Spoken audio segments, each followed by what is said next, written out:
थोड़ा दोस्तों, आज हम लोग भारतीय राजनीति एवं जाति के बारे में पढ़ेंगे। तो इंडियन पॉलिटिक्स और कैसे कास्ट ने एक प्रकार से भारतीय राजनीति को प्रभावित किया है उसको देखेंगे। तो भारतीय समाज ही नहीं बल्कि राजनीति में जाति की विशिष्ट भूमिका। भारतीय राजनीति का विश्लेषण जातियों के विश्लेषण के बगैर अपूर्ण है। सुरेंद्र एस जोधिका के अनुसार जाति एक संस्था भी है और एक विचारधारा भी है। ये एक संस्था भी है और एक विचारधारा भी है। तो संस्थागत रूप में जाति सामाजिक समूहों को उनकी परिस्थिति एवं सामाजिक व आर्थिक व्यवस्था में उनकी स्थिति का निर्धारण करती है। एक विचारधारा के रूप में जाति उन मूल्यों एवं विचारों की एक व्यवस्था है जो सामाजिक असमानता की मौजूदा संरचनाओं को वैधता प्रदान करती है। लुई डुमोंट के अनुसार जाति बाकी सभी विचारधाराओं से ऊपर की विचारधारा। जाति की इस विचारधारा का मुख्य तत्व क्या है? पदानुक्रम, हायरार्की। तो हायरार्की होती है, फॉर एग्जाम्पल जो ब्राह्मण है वो अपर एक प्रकार से उसमें रहते हैं, फिर जो नीचे एक प्रकार से क्षत्रिय रहते हैं सेकंड पोजीशन पे, थर्ड पोजीशन में वैश्य, और एक प्रकार दलित हैं सबसे लास्ट में आते हैं। तो यही बात है कि एक हायरार्की रहती है। इस पदानुक्रम का आधार है शुद्ध अथवा अशुद्ध का विरोध। शुद्ध अथवा अशुद्ध का विरोध, opposition of pure and impure. पदानुक्रम या ऊंचे नीचे अशुद्ध या पदानुक्रम या ऊंचे नीचे अशुद्ध पर शुद्ध की विशेषता के रूप में है। अम्बेडकर के अनुसार जाति मन की स्थिति। अम्बेडकर के अनुसार जाति मन की स्थिति यानी केवल और केवल साइकोलॉजी है, इससे ज्यादा कुछ नहीं है। मजूमदार एवं मदान ने क्या कहा है कि जाति एक बंद वर्ग है, एक क्लोज्ड सिस्टम है। क्लोज सिस्टम है मतलब एक दलित का बेटा दलित ही रहेगा, वो अगर फोर्थ पोजीशन पे है तो फोर्थ पोजीशन पे ही रहेगा। ब्राह्मण का बेटा ब्राह्मण ही बनेगा, फर्स्ट पोजीशन में तो फर्स्ट पोजीशन में रहेगा। तो क्लोज सिस्टम है, ऐसा नहीं है कि आप मूव कर सकते हैं। जबकि वर्ग क्लास एक खुली संरचना होती है। तो क्लास में आप जैसे मान लो आप गरीब क्लास से बिलोंग करते हैं तो आप कहीं ना कहीं मेहनत करके अपनी योग्यता है उसका प्रयोग करके आप अपर क्लास में पहुंच सकते हैं। तो ये एक जो क्लास होती है एक खुली संरचना है, जबकि जो कास्ट है ये बंद संरचना होती है। ऐसा कौन मानते हैं? मजूमदार एवं मदान। राम मनोहर लोहिया, जातियां उदार होकर वर्ग बन गई और वर्ग संकुचित होकर जातियां बन गए। जातियां जब उदार हो जाती हैं तो वो वर्ग बन जाती हैं, और जब वर्ग संकुचित हो जाते हैं, संकीर्ण हो जाते हैं, तो वो जातियां बन जाती हैं। भारतीय जाति राजनीति का नकारात्मक पक्ष क्या है तो इसको देखते हैं। तो नेहरू जी ने ये पुस्तक है डिस्कवरी ऑफ इंडिया 1946 में लिखते हैं कि भारतीय समाज में जाति व्यवस्था पूर्णतः असंगत, प्रतिक्रियावादी, प्रतिबंधात्मक एवं प्रगति में बाधा है। इस जाति ढांचे में अवसर एवं स्थिति की समानता नहीं है। इसमें राजनीतिक लोकतंत्र भी संभव नहीं है। जाति व लोकतंत्र की दोनों विपरीत अवधारणाओं में संघर्ष और उनमें से केवल एक ही जीवित रह सकता है। डॉक्टर अम्बेडकर, आप जाति की नींव पर कुछ भी नहीं बना सकते हैं। आप एक राष्ट्र का निर्माण नहीं कर सकते हैं। आप एक नैतिकता का निर्माण नहीं कर सकते हैं, है ना? आप एक नैतिकता का निर्माण नहीं कर सकते हैं। जाति की बुनियाद पर आप जो भी बनाएंगे वो बिखर जाएगा और कभी भी पूरा नहीं होगा। तो एक प्रकार से निगेटिव विचारधारा रखते हैं कौन? अम्बेडकर जी, जाति को लेकर। और जाति को अगर आप एक आधार बना के चीजों को कर रहे हैं तो कहीं ना कहीं आपको सफलता हासिल होगी ही। माधव गाडगिल, तो जाति व्यक्तियों को एकता में जोड़ने में सबसे बड़ी बाधा है। तो जाति लोगों को एकता में जोड़ने की सबसे बड़ी बाधा। ये याद रखिएगा, ये 1950s के दशक की बातें यहाँ हो रही हैं या उसके पहले की बातें हो रही हैं। उसके बाद रजनी कोठारी जैसे थिंकर आते हैं और पूरे डिस्कोर्स चेंज कर देते हैं। पूरा एक प्रकार से वातावरण ही आप चोरी सोचने का तरीका ही चेंज कर देते हैं। जातियों को एक प्रकार से एकता में जोड़ने की सबसे बड़ी बाधा नहीं, सबसे बड़ा मीडियम मानते हैं। जातियों ने आर्थिक एवं राजनीतिक प्रतिद्वंद्विता व द्वेष को बढ़ाया। जाति तो भारतीय राजनीति का सकारात्मक पक्ष है। Rudolph and Rudolph, Rajni Kothari, Suhas Palshikar, Yogendra Yadav आदि विचारक मानते हैं कि जातियों ने भारतीय चुनावी प्रक्रिया प्रतिनिधित्व व्यवस्था को ज्यादा प्रतिस्पर्धी एवं लोकतांत्रिक बनाया है। जहां पालेसकर एवं यादव यह मानते हैं कि इससे लोकतंत्र ज्यादा गहरा हुआ है, वहीं नीरजा जयाल के अनुसार यह ज्यादा समावेशी है, ज्यादा इंक्लूसिव है। रजनी कोठारी, उनकी पुस्तक है कास्ट इन इंडियन पॉलिटिक्स 1973 में आती है। ये राजनीति नहीं है इसका जातिकरण हुआ है, बल्कि ये जातियां जिसका राजनीतिकरण हुआ है। तो politicisation of caste and castisation of politics. तो जात का भी राजनीतिकरण हो गया है और राजनीति का भी जातीयकरण हो गया है। दोनों चीजें पैरेलल चल रही हैं, ऐसा कौन बोलते हैं? रजनी कोठारी। जाति का राजनीतिकरण एवं राजनीति का जातीयकरण और जातियों का राजनीतिकरण हो गया है। Castisation of politics and politisation of caste हुई है। जाति एवं राजनीति परस्पर अंतर विरोधी नहीं है। जो लोग राजनीति में जातिवाद की शिकायत करते हैं उन्हें राजनीति और जाति व्यवस्था की कोई समझ नहीं है, ऐसा रजनी कोठारी बोलते हैं। भारतीय समाज में जाति के विरोध की राजनीति तो हो सकती है लेकिन जाति के बगैर नहीं हो सकती। तो जाति के विरोध की राजनीति तो हो सकती है, जाति के विरोध करें लेकिन जातिवाद का या जाति का विरोध करें, लेकिन जाति के बगैर आप राजनीति कर ही नहीं सकते हैं। रजनी कोठारी तो भारतीय समाज राजनीतिक दृष्टि से अराजनीतिक समाज है। रजनी कोठारी क्या कहते हैं कि भारतीय समाज राजनीतिक दृष्टि से अराजनीतिक समाज है। रजनी कोठारी का मानना है कि जातियों संप्रदायों के राजनीति में भाग लेने से सामूहिकता एवं राष्ट्रीयता की भावना कमजोर नहीं हुई है बल्कि मजबूत हुई है। इसमें पृथकता की भावना कम हुई है और इसमें राजनीतिक एकीकरण हुआ। जातियों के राजनीतिकरण की वजह से जातियों का लौकिकीकरण और पंथनिरपेक्षीकरण हुआ है, इनका सेकुलराइजेशन हुआ है। जातीय समूह अब राजनीतिक सत्ता व शक्ति प्राप्ति के माध्यम है। जातीय समूह for example OBC, ST, SC, ये क्या है? ये राजनीतिक सत्ता एवं शक्ति प्राप्ति के माध्यम है। आर्थिक अवसरों, प्रशासनिक संरक्षण और नए नेतृत्व ने जातियों को राजनीति की ओर आकर्षित किया है। कोठारी ने जाति के 3 आयाम बताए। पहला लौकिकीकरण आयाम यानी सेकुलर एस्पेक्ट, दूसरा एकीकरण आयाम यानी इंटीग्रेशन एस्पेक्ट, और तीसरा है कॉन्शियसनेस एस्पेक्ट यानी चेतना का आयाम। तो सेकुलर एस्पेक्ट है इसका इंटीग्रेशन एस्पेक्ट है, इंटीग्रेशन वाला एस्पेक्ट है और कॉन्शियसनेस वाला एस्पेक्ट। जाति व्यवस्था एवं राजनीति में अंतःक्रिया के संबंध में रजनी कोठारी ने जाति प्रथा के 3 रूप बताए। पहला सेकुलरिज्म एस्पेक्ट, दूसरा इंटीग्रेशन एस्पेक्ट और तीसरा है कॉन्शियसनेस एस्पेक्ट। तो सेकुलरिज्म एस्पेक्ट क्या है? कोठारी ने समाज व राजनीति में संबंध जोड़ने की प्रक्रिया को लौकिकीकरण कहा। कोठारी ने समाज व राजनीति में संबंध जोड़ने की जो प्रक्रिया है उसे क्या कहा है? सेकुलराइजेशन कहा है, सेकुलरिज्म कहा है। जाति का प्रयोग लौकिक या भौतिक सत्ता की प्राप्ति के लिए किया जाता है।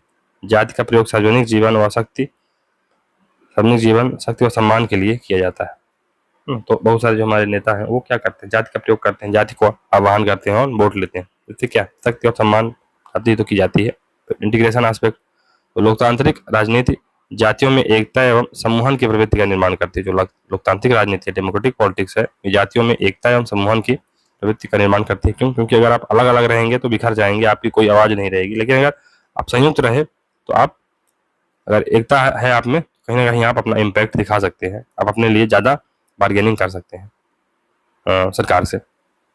जातियों के मध्य संघर्ष ही नहीं पाया जाता बल्कि एकता भी पाई जाती है। संघर्ष के साथ साथ एकता भी पाई जाती है। सत्ता प्राप्ति के लिए जातियां आपस में गठबंधनों का भी निर्माण करती हैं। कॉन्शियसनेस एस्पेक्ट, तो चेतना आयाम के तहत जातियों में आधुनिकीकरण तथा संस्कृतिकरण होता है। आधुनिकीकरण एवं संस्कृतिकरण होता है। जातियां राजनीति में अपना वजूद पहचानने लगती हैं। तो जाति के राजनीतिकरण की प्रक्रिया को कोठारी ने 3 चरणों में बांटा है। पहला चरण है केवल उच्च जातियों के मध्य शक्ति एवं सत्ता की प्रतिस्पर्धा थी। पहले चरण में केवल उच्च जातियों के मध्य शक्ति एवं सत्ता के लिए प्रतिस्पर्धा थी। दूसरे चरण में उच्च जातियों द्वारा प्रतिस्पर्धी गुट बने और अन्य जातियों को इसमें साथ मिलाया गया। तीसरे चरण में जातियां जो बंधन थे ढीले पड़ने लगे और राजनीति को व्यापकता मिलने लगी। अब जातियों का उभार यहाँ से होता है। जाति के राजनीतिकरण की प्रक्रिया को कोठारी ने 3 चरणों में बांटा है। पहला शक्ति एवं प्रभाव की प्रतिस्पर्धा ऊंची जातियों तक सीमित था। ये प्रथम चरण था। इसमें जातियों के मध्य सत्ता एवं शक्ति प्राप्ति के लिए आपस में संघर्ष और प्रतिस्पर्धा होती है। जैसे आंध्र में कामा एवं रेड्डी, राजस्थान में जाट एवं राजपूत, बिहार में कायस्थ एवं भूमिहार। चरण में केवल उच्च जातियों के मध्य प्रतिस्पर्धा हो रही थी। इसके 3 घटक हैं: जाति की सख्त संरचना, आर्थिक लाभों का वितरण एवं जाति चेतना। ये 3 आधार थे। इसके माध्यम से केवल उच्च जातियों के मध्य प्रतिस्पर्धा हो रही थी। उच्च जातियों के अंदर प्रतिस्पर्धी गुट, दूसरा एक प्रकार से जो टाइम आया, दूसरा फेज आया, उसमें उच्च जातियों के अंदर प्रतिस्पर्धी गुट बनने लगे। तो यह दूसरा चरण था। इसमें उच्च जातियां अपनी स्थिति को मजबूत करने के लिए समाज की अन्य पिछड़ी एवं दलित जातियों के साथ गठबंधन करती हैं। बहुजातीय एवं बहुगुटी जोड़ होते हैं। उनके लिए राजस्थान में राजपूत एवं जाटों द्वारा यादव, गुर्जर, मीणाओं एवं दलितों को अपने साथ जोड़ने के लिए प्रयास करना ताकि इस गुटबंदी द्वारा सत्ता प्राप्ति की जा सके।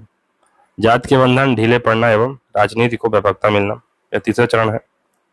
इसमें बहुआयामी निष्ठाओं का उदय होता है। इस चरण में वे जातियां हैं जो अब तक उच्च जातियों का मोहरा थी, मुखर हो जाती हैं और राजनीति में अपना वजूद स्थापित करने लगती है। तो ये 1980s का दशक है, जहाँ पर जो अन्य जातियां, फॉर एग्जाम्पल ओबीसी और जो एसटी, एससी, ये अपने आप को एक प्रकार से अपने आप को अभिव्यक्त करते हैं, अपना एक्सप्रेस करते हैं अपने आप को और स्वतंत्र हो जाते हैं, इनके अपने लीडर बन जाते हैं। तो बीएसपी बन जाती है 1984 में और एक अलग दलित पॉलिटिक्स करते हैं ये। फिर जो बहुत सारे जनता दल से निकले हुए गुट बनते हैं, जिसमें से 1992 में समाजवादी पार्टी बनती है, एसपी बनती है। तो बहुत सारे यहाँ पर हम देख सकते हैं कि जातियों के आधार पर पार्टियां बनी, जैसे जेडीयू जो बनी, जेडीयू, इसके साथ साथ जो आरजेडी है, तो ये सब यादव बहुल जो समाज था उसको एक प्रकार से साधने के लिए, ओबीसी वर्ग को साधने के लिए यहाँ जातियां बनी, और उन्होंने परफॉर्म भी किया। ऐसा नहीं है कि परफॉर्म नहीं किया, परफॉर्म किया। जातियों को लामबंद करने का प्रयास तो किया ही गया था, और इसमें सफलता भी मिली इन लोगों को। फिर सामाजिक परिवर्तन के दौर में जातियों को अपनी स्थिति में बदलाव लाने के लिए तथा सामाजिक और आर्थिक सशक्तिकरण के लिए नए तरीके अपनाने पड़ते हैं। कोठारी ने ऐसे 4 तरीके बताए। पहला संस्कृतिकरण, फिर दूसरा सेकुलराइजेशन, तीसरा है महापुरुषों के साथ संबंध जोड़ना, और आधुनिक राजनीति में सहभागिता। कोठारी के अनुसार आर्थिक अवसरों, प्रशासनिक संरक्षण व नए नेतृत्व से जातियों को राजनीति की ओर आकर्षित किया है। तो आर्थिक अवसर, प्रशासनिक संरक्षण एवं नए नेतृत्व ने जातियों को राजनीति की ओर आकर्षित किया है। अब जातियों का राजनीतिकरण, तो कोठारी का दावा है कि भारतीय जाति प्रथा आधुनिक संसदीय राजनीति में भागीदारी करके समाज परिवर्तन की प्रक्रिया को अंजाम दे रही है। भारतीय जाति प्रथा आधुनिक संसदीय राजनीति में भागीदारी करके समाज परिवर्तन की प्रक्रिया को अंजाम दे रही है। जाति एवं राजनीति के मेल के कारण बिना किसी भारी उथल पुथल के समाज का सेकुलरीकरण हो गया, सेकुलराइजेशन हो गया। इसी वजह से लोकतंत्र में आम जनता सक्रिय हुई और इस राज्य व्यवस्था को उसकी विशिष्ट शक्ल मिल सकी। दरअसल राजनीति एक ऐसी स्पर्धात्मक कार्यवाही है जो पहले से मौजूद और नई उभरती हुई निष्ठाओं की शिनाख्त करके उनका अपने हक में इस्तेमाल करती है। जाति और राजनीति को नजदीक लाते हुए इस प्रक्रिया ने दोनों के रूपों को बदला है। संगठन के दायरे में जाति को लाते हुए राजनीति ने उससे अपनी अभिव्यक्ति की सामग्री प्राप्त की है और उसे अपनी योजना के मुताबिक ढाला है, जबकि जाति समूहों ने राजनीति को अपनी गतिविधियों का केंद्र बनाकर अस्मिता का दावा पेश करके और राज्य तंत्र में अपनी स्थिति सुधारने का मौका हासिल किया। कोठारी यह भी मानने के लिए तैयार नहीं है कि भारतीय राजनीति में भागीदारी करके जाति का लोकतांत्रिक पुनर्जन्म हो गया है। वो कहते हैं कि सोचने कि ये सभी तरीके जाति एवं राजनीति के प्रचलित अंतर विरोधों से निकलने वाले विभाजन के शिकार हैं। तो जातियां थी पहले से ही, सेकुलर थी पहले से ही, डेमोक्रेटिक थी। ऐसा कुछ नहीं हुआ है कि इन्होंने राजनीति में जब से हिस्सा लिया है तो इनका लोकतांत्रिकरण का पुनर्जन्म हुआ। कोठारी के अनुसार लोकतांत्रिक राजनीति न केवल वितरण और विग्रह की ओर जाती है बल्कि सामूहिक कार्यवाही और संबद्धता को भी बढ़ावा देती है। जाति राजनीति है, यह जो लोकतांत्रिक राजनीति है, ये वितरण और विग्रह की ओर न केवल जाती है बल्कि सामूहिक कार्यवाही और संबद्धता को भी बढ़ावा देती है। जाति प्रथा में भी ये दोनों पहलू हैं, पर अपने अध्ययनों में विभेदीकरण और विभाजन पर ज्यादा जोर देते हुए जुड़ाव और संगठन वाले पक्षों की अपेक्षा की जाती है। राजनीति जाति से जुड़कर उनके दोनों पहलुओं को प्रभावित करती है। वह जाति के जोड़ने वाले आयाम को प्रभावी बनाती है और इसी प्रक्रिया में निहित विग्रहकारी अंदेशों को भी एक व्यापक संदर्भ में उभार देती है। कोठारी भारतीय लोकतांत्रिक राजनीति को मूलतः आवश्यकताओं की राजनीति कहते हैं, पॉलिटिक्स ऑफ नीड्स के रूप में परिभाषित करते हैं।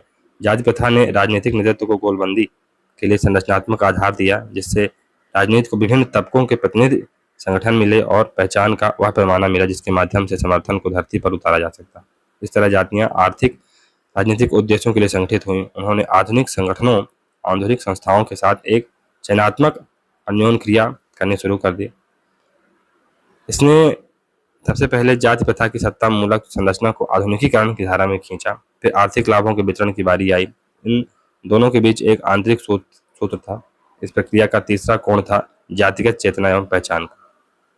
शुरू के दौर में केवल उच्च जातियों के कुछ लोगों ने ही इस क्रिया में भाग लिया। इस प्रक्रिया में पहले जमी बैठी ऊंची जातियों का मुकाबला उदयीमान जातियों से हुआ, जैसे आंध्र प्रदेश में कामा और रेड्डी, गुजरात में पाटीदार एवं अन्नावल, मैसूर में लिंगायत एवं बुक्कालिंगा। तो नेक्स्ट थिंकर हैं रुडोल्फ एंड रुडोल्फ लायड एवं सुजान की बुक है modernity of tradition in pursuit of Lakshmi. तो उनकी बुक है the modernity of tradition political development in India 1966 में आती है।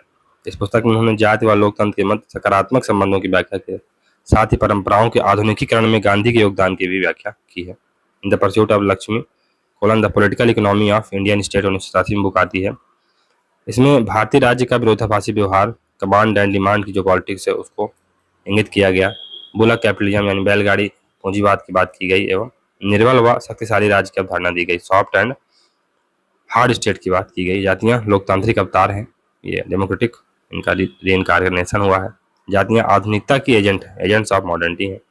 जाति व्यवस्था ने जातियों के राजनीतिकरण में सहयोग देकर परंपरावादी व्यवस्था को आधुनिकता के सांचे में ढालने का कार्य किया। जाति व्यवस्था ने भारतीय कृषक समाज में प्रतिनिधि लोकतंत्र को सफल बनाया है। जातियां आपसी दूरी कम कर लोकतंत्र में समानता का विकास करती हैं। जाति वह दूरी है जिसके माध्यम से भारतीय जनता को लोकतांत्रिक राजनीतिक प्रक्रिया से जोड़ा जाता है। रुडोल्फ ने भारतीय लोकतांत्रिक व्यवस्था में जाति गतिशीलता कास्ट मोबिलाइजेशन के 3 मॉडल बताए। एक तो वर्टिकल मॉडल है, तो निम्न जातियों द्वारा कुलीन जातियों के बराबर आने का प्रयास करना, उदाहरण के लिए मध्य प्रदेश। तो ये वर्टिकल होता है कि जो निम्न जातियां हैं वो सो कॉल्ड निम्न जातियां हैं, उच्च जातियों के बराबर आने का प्रयास करती है। तो ऐसा मध्य प्रदेश जैसे राज्यों में हुआ। हॉरिजॉन्टल, तो लोअर कास्ट द्वारा स्वयं के नेताओं का विकास करना, तो यूपी बिहार में ऐसा ही हुआ। लोअर कास्ट के जो लोग थे उन्होंने अपने स्वयं के नेता बनाए। तो एसपी में एक प्रकार से जो मुलायम सिंह यादव आए, फिर वहाँ पर बीएसपी में पहले तो काशीराम थे, फिर उसके बाद मायावती जी आई, तो बिहार में लालू यादव, नीतीश कुमार, तो उन्होंने एक प्रकार से हॉरिजॉन्टल प्रसार किया और स्वयं के नेता बनाए। जबकि वर्टिकल में क्या होता है कि निम्न जातियों द्वारा कुलीन जातियों के बराबर आने का इसमें प्रयास किया जाता है, जैसे मध्य प्रदेश। और इसमें डिफ्रेंसिएशन यानी विभेदीकृत एक प्रकार से मॉडल हो सकता है। तो प्रभु जाति में आर्थिक मतभेद, अतः लोअर कास्ट का संगठन एवं प्रभुत्व, उदाहरण के लिए तमिलनाडु, तो जो महत्वपूर्ण जातियां हैं उनमें आर्थिक मतभेद होता है, तो फिर एक प्रकार से इस प्रकार की व्यवस्थाएं उभर कर सामने आती है। परंपरा की आधुनिकता, मॉडर्निटी ऑफ ट्रेडिशन, तो 1967 में यूनिवर्सिटी ऑफ शिकागो में कार्यरत लॉयड एवं सुजैन रुडोल्फ की जोड़ी ने भारत के राजनीतिक विकास की व्याख्या करते हुए दिखाया कि भारतीय समाज का आधुनिकीकरण अंजाम देने के लिए किस तरह से पारंपरिक संरचनाओं का इस्तेमाल किया जा रहा है। तो रुडोल्फ के इस बहुचर्चित अध्ययन the modernity of tradition political development in India में सामाजिक स्तरीकरण, करिश्माई नेतृत्व, कानून पर अधिक चर्चा की गई थी। रुडोल्फ इससे पहले 1965 में प्रकाशित अपने एक विशद आलेख में जाति प्रथा और आधुनिक राजनीति की अन्योन क्रिया का जाति के लोकतांत्रिक पुनर्जन्म के रूप में अध्ययन कर चुके हैं। Democratic reincarnation of caste. दरअसल रुडोल्फ के इस बौद्धिक उद्यम का सबसे पहला आयाम था भारतीय राजनीति के आधुनिकीकरण में जाति की संस्था की भूमिका पर गहराई से विचार करना। इसके अध्ययन का दूसरा पहलू था गांधी की अनूठी भूमिका पर प्रकाश डालना। उनके विश्लेषण ने दिखाया कि राजनीतिक आधुनिकीकरण के नेतृत्वकारी एजेंट के रूप में गांधी ने अपनी कामयाबी अपनी राजनीतिक शैली को उत्तरोत्तर परंपरा का जामा पहनाकर हासिल किया। रुडोल्फ के अध्ययन का तीसरा पहलू था समकालीन भारत में परंपरा प्रदत्त कानून और पश्चिम से लिए गए नए कानूनों के आयामों के सह अस्तित्व पर प्रकाश डाला। तकरीबन रुडोल्फ के समय में ही राजनीतिक अर्थशास्त्री जो राजनीतिक कुठारी थी वो भी जाति एवं आधुनिक चुनावी राजनीति के समागम का अध्ययन करते हुए दिखा रहे थे कि राजनीति में जातिवाद की परिघटना किस तरह राजनीति में जातिवाद का प्रवेश न होकर जातियों का राजनीतिकरण है, यानी पॉलिटिसाइजेशन ऑफ कास्ट है। 1969 में उनका क्लासिकल ग्रंथ पॉलिटिक्स इन इंडिया प्रकाशित हुआ।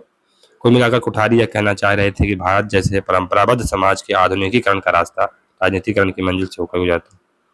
कुठारी ने आधुनिकीकरण की इस थियरी के भारतीय संदर्भ को इस प्रकार वाणी दी कि आधुनिकता के संपर्क में आने वाले भारतवासियों ने सबसे बड़ा असर यह ग्रहण किया है कि वे अपनी पारंपरिक अस्मिता के प्रति नए सिरे से सचेत होते चले गए हैं। आधुनिकता के प्रभाव में उस अस्मिता की पुनर्व्याख्या करके उसमें नव जीवन का संचार किया गया है और नई संस्थाओं और विचारों के संदर्भ में उसका सुदृढ़ीकरण हुआ।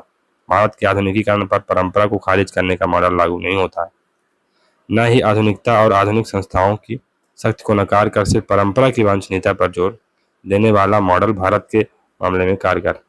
इस तरह आधुनिकता और परंपरा के कुछ हिस्सों को खास तरतीब पर जोर देने वाला मध्यमार्गी मॉडल भी या नहीं। इस व्यवस्था के बाद कोठारी यह बताना नहीं भूलते कि परंपरा अपने आप अपना पुनर्जागरण नहीं कर सकती है। परंपरा अपने आप अपना पुनर्जागरण नहीं कर सकती है। समसामयिक अर्थ ग्रहण करने के लिए उसे आधुनिक संस्थाओं और मूल्यों की आवश्यकता होती है। कोठारी के बाद 1989 में वीकू पारिक की 2 बहुचर्चित रचनाएं आती हैं, colonialism, tradition and reform, N analysis of Gandhi's political discourse. एक पुस्तक उनकी कौन सी आती है? Colonialism, tradition and reform, N analysis of Gandhi's political discourse, और दूसरी है Gandhi's political philosophy, critical examination. सामने आई जो गांधी के विमर्श को उपनिवेशवाद, परंपरा और सुधार के परिप्रेक्ष्य में रखकर देखती थी। पारिक ने इन रचनाओं में प्रदर्शित किया था कि आधुनिक राष्ट्र के निर्माण के लिए गांधी किस तरह परंपरा के कुछ पहलुओं की पुनर्रचना करते हैं। तो रुडोल्फ कोठारी और पारिक के बीच कई मतभेद थे। इनके बीच भी बहस हुई और समाज विज्ञान की दुनिया ने उनकी प्रस्थापनाओं पर खूब बहसें की। विगो पारिक की पुस्तकें हैं colonialism, tradition and reform, colon an analysis of Gandhi's political discourse 1989 में आती है। Gandhi's political philosophy a critical examination. Robert Robert Hardgrave, इन्होंने तमिलनाडु के नडारों का अध्ययन किया। नडार जो कभी पिछड़ी जाति थी, आज वह तमिलनाडु की अंगड़ी जाति। हटग्रेव के अनुसार जातियां संगठन एक दबाव समूह की तरह होते हैं। जातियां या जातीय संगठन एक दबाव समूह की तरह होते हैं। जातीय जो संगठन होते हैं प्रेशर ग्रुप की तरह होते हैं। ये समुदाय जाति की ऊर्ध्वगामी यानी वर्टिकल सामाजिक गतिशीलता में वृद्धि करते हैं। घनश्याम साहब स्वीकार करते हैं कि जाति संघों ने लोकतांत्रिक राजनीति की संस्कृति को उन क्षेत्रों तक भी फैला दिया जो परंपरा के आधार पर विशेष जातियों के लिए आरक्षित थे। मॉरिस जॉन, राजनीति के लिए जाति और जाति के लिए राजनीति का महत्व बढ़ गया है। सुभाष पालेकरकर व उगेंद्र यादव, लोकतांत्रिक उछाल डेमोक्रेटिक अपसर्च की बात की है। और politics of ideology, politics of recognition 1990 में ये मंडल और कमेंडेशन के बात की है जो बातें करते हैं। पॉलिटिक्स ऑफ आइडियोलॉजी, जब हमारे पास आइडियोलॉजी की पॉलिटिक्स हुआ करती थी, लेकिन अब एक प्रकार से रिप्रेजेंटेशन की पॉलिटिक्स हुई। दीप्तो कविराज, तो चुनावी राजनीति में निम्न जातियों एवं उच्च जातियों के मध्य जो अंतर था उसे कम किया है चुनावी राजनीति ने। चुनावी राजनीति में जातियों के पद सोपान को जातियों का लोकतंत्र यानी डेमोक्रेसी ऑफ कास्ट बना दिया गया है। तो अब हायरार्की नहीं रह गई बल्कि डेमोक्रेसी ऑफ कास्ट हो गई है। निर्मित आधुनिक पहचान की अवधारणा, कंस्ट्रक्टेड मॉडर्न आइडेंटिटी कॉन्सेप्ट, दलितों द्वारा अपनी स्वतंत्र पहचान निर्मित करने के लिए नए नेतृत्व का विकास करना, लामबंदी करना। जैसा कि जिलॉट ने कहा है कि अंबेडकर को दलित पहचान के सार्वभौमिक प्रतीक और उनकी आकांक्षाओं के प्रतीक के रूप में फिर से खोजा गया। एस श्रीनिवासन, उनकी बुक है कास्ट इन मॉडर्न इंडिया, जाति निसंदेह अखिल भारतीय प्रवृत्ति। नया अवतार, न्यू अवतार, जहां रुडोल्फ एंड रुडोल्फ जाति को लोकतांत्रिक अवतार यानी डेमोक्रेटिक इनकारनेशन कहते हैं, वहीं श्रीनिवासन मंडल कमीशन 1989 के बाद की स्थितियों के लिए कहते हैं कि राजनीति में जाति का नया अवतार हुआ। राजनीति में जाति का नया अवतार हुआ। जाति का संस्कृतिकरण यानी एक प्रकार से संस्कृताइजेशन ऑफ कास्ट। दलित एवं पिछड़ी जातियों का अपनी परंपराएं एवं संस्कृति छोड़ उच्च जातियों ब्राह्मणों के रीति रिवाज, पूजा पद्धति एवं जीवन पद्धति अपनाना, इससे निम्न जातियों का उत्थान एवं सामाजिक गतिशीलता बढ़ती है। तो क्या होता है संस्कृताइजेशन? क्या कि आप अगर फॉर एग्जाम्पल सो कॉल्ड निम्न क्लास या निम्न जाति से बिलोंग करते हैं तो आप ऐसा करिए कि आप क्या करें, जो उच्च जातियां हैं उनके रहन सहन, रीति रिवाज, पूजा पद्धति, जीवन शैली को अपनाइए। इससे क्या होता है कि आपका एक प्रकार से मोबिलाइजेशन कहाँ हो जाता है, सामाजिक गतिशीलता बढ़ जाती है, जातियों का उत्थान होता है। तो भारत में भी ऐसा ही हुआ है। भारत में जो जातियां हैं उन्होंने, जो निम्न सो कॉल्ड निम्न जातियां हैं, लोअर कास्ट है, उन्होंने जो अपर कास्ट है उनके रहन सहन, खान पान, जीवन शैली, पूजा पद्धति को अपनाने का प्रयास किया। तो इसे ही क्या कहते हैं, संस्कृताइजेशन ऑफ पॉलिटिक्स। से कौन कहते हैं? श्रीनिवासन कहते हैं। गत कई वर्षों में कुछ जातियों के श्रेणी वर्ग अपनी जाति की कतिपय परंपराओं से मांस, शराब, विधवा विवाह आदि को और यहाँ तक कि अपने परंपरागत व्यवसाय को तज कर अपनी जाति नाम को ही बदलने में सक्षम साबित हुए हैं। जैसे उत्तर प्रदेश में नाई जाति को खवास भी कहा जाता है, पर जाति के कुछ सदस्यों ने उस शब्द का तत्सम रूप श्रीवास खोज निकाला और उसका प्रयोग करने लगे। यह नया नाम श्रीवास्तव से मिलता जुलता है, इसलिए लोग श्रीवासों को कायस्थ भी मानने लगे। हेमंत श्रीनिवास ने परिवर्तन की इस धारा को संस्कृतिकरण का नाम दिया, जो मूलतः स्वतः स्फूर्त थी, ना कि उच्च जातियों द्वारा थोपी गई थी। तो ये एक प्रकार से स्पॉन्टेनियस थी। लोअर कास्ट जो थे उनके अंदर स्वयं ये इच्छा थी कि हम अपर कास्ट के लोगों की जो रहन सहन, खान पान पद्धति, पूजा पद्धति है उसको, जीवन शैली को अपनाएं, और इसे संस्कृताइजेशन कहा जाता है। बहुजात की अवधारणा, कॉन्सेप्ट ऑफ डोमिनेंट क्लास, तो किसी क्षेत्र की मुख्य एवं प्रभावशाली जाति। तो जात के महत्वपूर्ण विभेद को समझने के लिए हेमंत श्रीनिवासन ने 1959 में प्रभुत्वशाली जाति डोमिनेंट क्लास या डोमिनेंट कास्ट का कॉन्सेप्ट दिया। उनका मानना है कि संख्या की ताकत, आर्थिक एवं राजनीतिक शक्ति, धार्मिक क्षेत्र में स्थिति और पश्चात शिक्षा एवं व्यवसाय किसी जाति समूह की संप्रभुता के सबसे महत्वपूर्ण तत्व हैं। श्रीनिवासन का कहना था कि ऐसी जातियां वोट बैंक का काम करती। तो डोमिनेंट क्लास का जो विचार श्रीनिवास द्वारा मैसूर के पास स्थित एक बहुजातीय गांव रामपुरा में किए फील्ड वर्क का निष्कर्ष कहा जा सकता है। श्रीनिवास ने यह फील्ड वर्क 1952 में किया था। ग्रामीण समाज में किसी जाति के प्रभुत्व पर श्रीनिवास का व्यवस्थित चिंतन इसी के बाद शुरू हुआ। श्रीनिवास के अनुसार प्रभुत्वशाली जाति का दर्जा हासिल करने के लिए किसी जाति को कुछ खास शर्तें पूरी करनी होती। पहला, उसके सदस्यों का संख्या बल अन्य जातियों के मुकाबले ज़्यादा होना चाहिए। एक तो आप संख्या बल में ज़्यादा हो। दूसरा, उसकी आर्थिक एवं राजनीतिक ताकत भी ज़्यादा होनी चाहिए। आपको सोशली और पॉलिटिकल और इकोनॉमिक जो आपकी पावर है उसको भी ज़्यादा होना चाहिए। और तीसरा है, किसी जाति के प्रभुत्वशाली बनने की यह प्रक्रिया तब और आसान हो जाती है अगर संख्या बल और ताकत के अलावा जातियों के स्थानीय पदानुक्रम में ऐसी जातियों का दर्जा बहुत निम्न ना हो।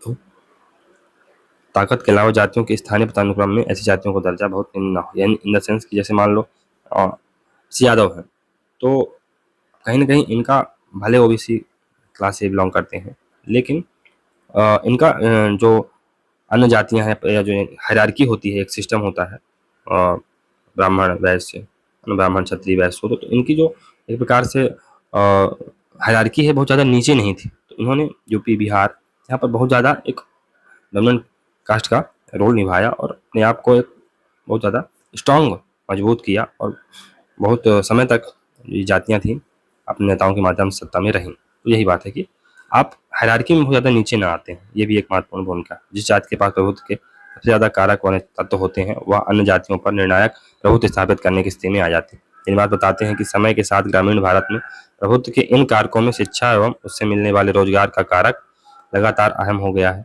यानी अगर किसी जाति के सदस्य ज़्यादा शिक्षित और नौकरी पेशा होते हैं तो उससे उस जाति को अपना प्रभुत्व स्थापित करने में सहूलियत होती है। तो अगर आप कास्ट के लोग पढ़े लिखे हैं, नौकरी पेशा हैं, तो आप अपना प्रभुत्व और अच्छे से निभा पाएंगे, ये बात रहती है। रामपुरा गांव की सामाजिक संरचना का अध्ययन करते हुए श्रीनिवास ने देखा कि वहाँ की किसान जाति ओक्कालिगा की स्थिति प्रभुत्व स्थापित करने के लिहाज से अन्य जातियों के मुकाबले ज़्यादा अनुकूल थी। अन्य महत्वपूर्ण कथन, जयप्रकाश नारायण क्या बोलते हैं कि भारत में जाति सबसे बड़ा राजनीतिक दल कौन है? जाति। टिंकर, राज्यों की राजनीति मूलतः जातियों की राजनीति। राज्यों की राजनीति क्या है? जातियों की राजनीति। क्रिस्टोफर जेफरी लॉर्ड ये साइलेंट रेवोल्यूशन का कॉन्सेप्ट देते हैं। जीएस घुर्रे ये जाति भक्ति कास्ट पैट्रोटिज्म का कॉन्सेप्ट देते हैं। जाति की एकजुटता जाति भक्ति के रूप में सामने आती है जीएस घुर्रे के अनुसार। बैलगाड़ी पूंजीवादी रुडोल्फ का है, बुलक कैपिटलिज्म। आंद्रे बेते, तो आरक्षण से पिछड़ेपन की दौड़ शुरू हुई है। तो आरक्षण से क्या हुआ है कि आरक्षण ने, रिजर्वेशन ने पिछड़ेपन की दौड़, यानी हर जातियां क्या कह रही हैं कि मैं भी पिछड़ी। ये माइकल बेचर। अखिल भारतीय राजनीति की बजाय राज्य स्तरीय राजनीति में जाति का ज़्यादा प्रभाव है। इंदिरा साहनीवाद जो कि 1993 में हुआ, में सुप्रीम कोर्ट ने माना कि जाति व्यवहार एक दूसरे के पूरक। जाति राजनीतिक व्यवहार में जातीय राजनीतिक प्रधानता। राजस्थान में जाट एवं राजपूतों के मध्य संघर्ष है। आंध्रा में कामा एवं रेड्डी। केरल में इजवाह एवं ब्राह्मण। कर्नाटक में लिंगायत एवं बुक्कालिंगा। अजगर ये क्या था? ये अहीर जाट गुर्जर एवं राजपूत। ये यूपी में एक प्रकार से इनका संगम हुआ था, एक प्रकार से इनका एक अलायंस कोलिशन बना था। चौधरी चरण सिंह एवं सर छोटू राम द्वारा हरित क्रांति के बाद कांग्रेस के अधिकार को तोड़ने के लिए अजगर ग्रुप बनाया गया था। अजगर एक प्रकार से कोलिशन बनाया गया था। मजगर, तो ये आज इसमें मजगर में अजगर भी होगा प्लस मुस्लिमों को भी इन्होंने शामिल कर लिया। तो यूपी में खाम, ये गुजरात से रिलेटेड है। खाम में क्षत्रिय आते हैं, यानी कोली और ठाकुर प्लस हरिजन प्लस आदिवासी प्लस मुस्लिम। गुजरात के लिए कांग्रेसी नेता माधो सिंह सोलंकी द्वारा ये निर्मित था। खाम्प में खाम आएगा प्लस पटेल आएंगे। गुजरात में 2017 के विधानसभा चुनाव में भरत सिंह सोलंकी द्वारा पाटीदारों को खाम में शामिल किया गया। यमबाई, मुस्लिम और यादव की जाति गठबंधन था। बिहार में लालू प्रसाद यादव और यूपी में मुलायम सिंह यादव द्वारा इसका उपयोग किया गया। फिर मामूली, ये कर्नाटक में है, Marwari plus Muslim plus Lingayat. Triveni Sangam, तो ये बिहार में है, यादव कोरी और कुर्मी। आठी जनता दल के जो मुखिया हैं राहुल प्रसाद यादव ने बिहार में यमबाई कॉम्बिनेशन, यमबाई की सोशल इंजीनियरिंग की। यमबाई भूरा बाल यानी कि भूमिहर राजपूत ब्राह्मण और लाला के राजनीतिक प्रतिनिधित्व के खिलाफ था। तो ये यमबाई जो मुस्लिम यादव जो गठबंधन था या एक प्रकार से जो एक कोलिशन था, सोशल इंजीनियरिंग थी, ये भूरा बाल के खिलाफ था। यानी भूमिहार, राजपूत, ब्राह्मण एवं लाला के खिलाफ था ये। चलिए दोस्तों, यहाँ से हमारा ये जाति वाला मुद्दा समाप्त होता है। तो जाति मुद्दा तो हमेशा बना रहेगा, लेकिन जाति जो चैप्टर है वो तो समाप्त हो सकता है ना। अगर आप चाहते हैं कि इस तरह की वीडियो आते रहें तो वीडियो को लाइक करें, चैनल को सब्सक्राइब करें, ज़्यादा से ज़्यादा शेयर करने का प्रयास करें। चलिए मिलते हैं अगली वीडियो में, तब तक के लिए goodbye, thank you very much for discussion.